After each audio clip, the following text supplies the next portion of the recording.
All right, so figured it'd be a good time to film. Yeah, currently at a truck stop out here, MD.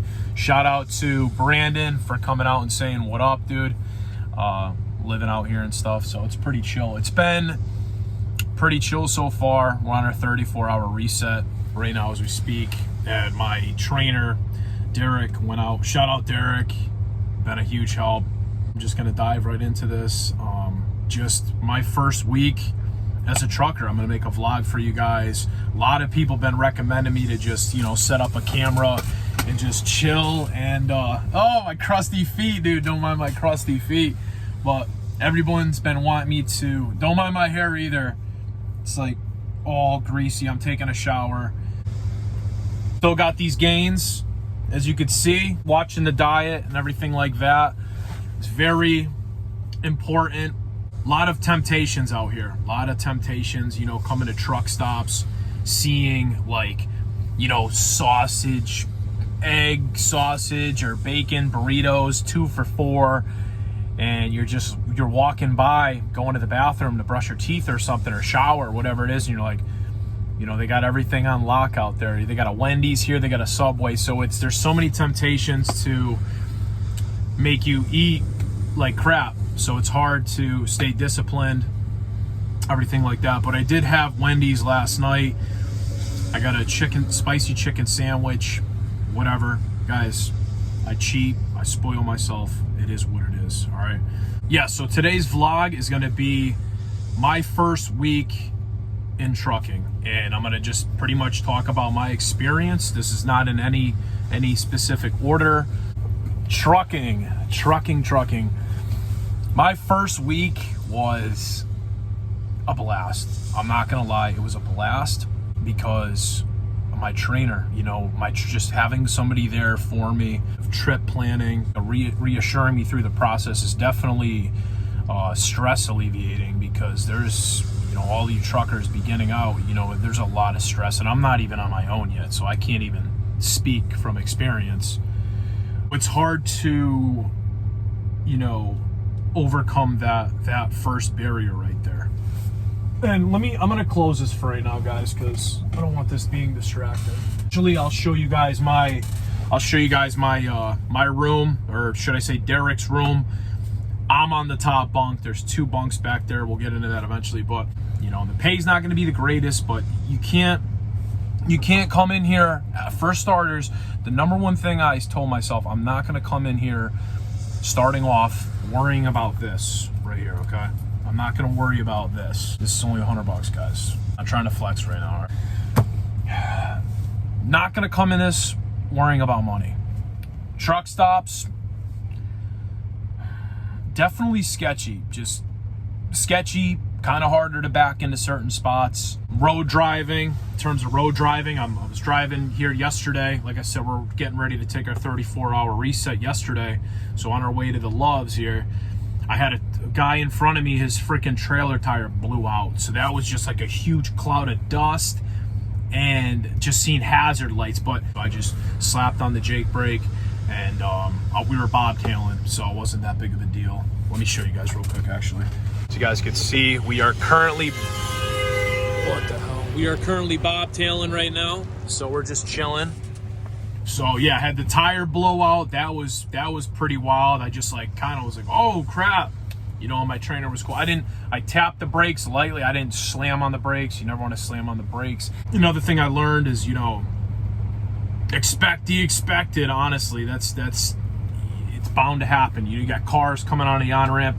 People drive, I'm not saying I'm the best driver either. People drive like idiots, man. They drive just, they don't care. I also learned, I'm gonna get a little closer to the camera here. Also learned that this is not let me lower my seat down a little bit. Air out, baby, air out. I also learned that I'm not really an early morning person. It's harder for me to get up earlier hours, which is okay. Everybody has a different schedule, but I also don't like driving, at night. I don't like driving. The benefit about driving in the dark is that there are less people on the road, and it's easier to merge, and it's easier to, do lane changes, but I prefer driving in the day hours. personally. Being up before 4 o'clock for me is a challenge. So that's going to take some getting used to. Coming into trucking, you know, you think you're just driving a truck. You're sitting here, don't mind all the crap here. We just had to move this off the bed. You're sitting here and you're thinking, oh yeah, you know, I'm just driving a vehicle. I'm just driving a big truck. You know, just sitting here, driving along. It's not hard, right? Who thought it would be hard to essentially be a steering wheel holder, you know? Because that's technically what I am. Oh, look what's pulling it. Yo. FG2, I gotta clear the windows off for this. I wonder if he watches the videos, but if you're watching the video, you're watching it now, so shout out, because your car's pretty clean. But yeah, you sit here and you're thinking like, okay, I'm just holding a steering wheel, right? Well, and if you think that's easy, if you think the driving is easy, I'm not gonna tell you that you're wrong.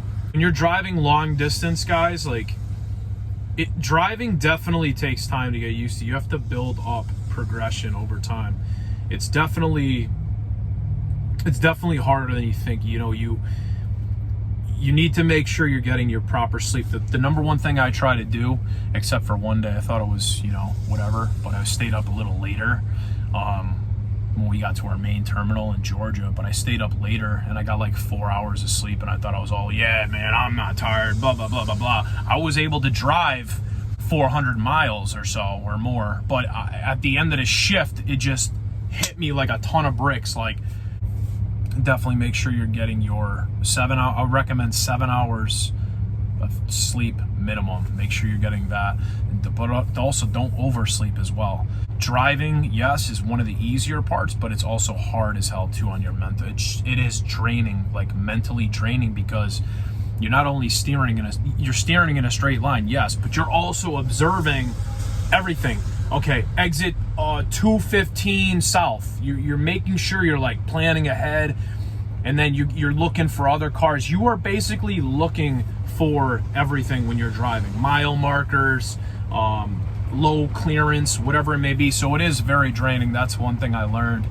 But I gotta get ready to get in there, take a shower. I'm gonna shave. I'm gonna keep the stash growing a little bit here. You guys can see, but I want to shave. Gotta look somewhat decent and shit. And what's up, man? This guy's not even waving. I'm gonna get going here today. I want to shave, get in there, shower. I have clean clothes. We're gonna end up doing laundry this week sometime. But you know, a lot of you guys motivated me to film this because I literally have free time right now. I have hours of free time, so why not do something that I like doing in my free time? And you guys want to see it, so it's a win-win. We're leaving tomorrow morning, 3 a.m. and we're heading down to Florida. But yeah, I hope you guys really enjoyed this video. Make sure you guys are giving me a like. I really, really do appreciate it. Drop your comments down below. If you guys want me to make some more trucking content, if you want to see like a tour of how an inside of a truck looks, or whatever it may be, the recommendations, drop your comments down below, and I do read my comments. And be sure to subscribe, and maybe you guys will see more trucking vlogs. But I just figured it'd be a nice little day to do a rainy day vlog. Yo, that RV is sick. That's my dream setup right there. RV gang.